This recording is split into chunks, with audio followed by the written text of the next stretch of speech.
Yes, চলো। এটা কি অত দূরে কি ওটা?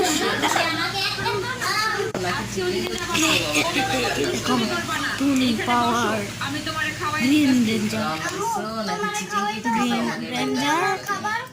এখন ওহো, কিন্তু আমরা সবাই তো আসি, এখন সবাই মিলে তোমাকে পিটাবো।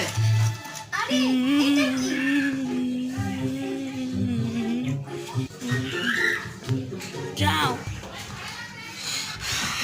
আমার সাথে লড়বে গ্রিন পাওয়ারের, গ্রিন রেঞ্জারের সাথে? হ্যাঁ অবশ্যই, জানি খাওয়ার প্রস্তুত হও। আচ্ছা ঠিক আছে। হ্যাঁ, এটা আমাদের চেয়ে অনেক শক্তিশালী। এখন কি করবে? পরের বারের জন্য লাইক সাবস্ক্রাইব করো।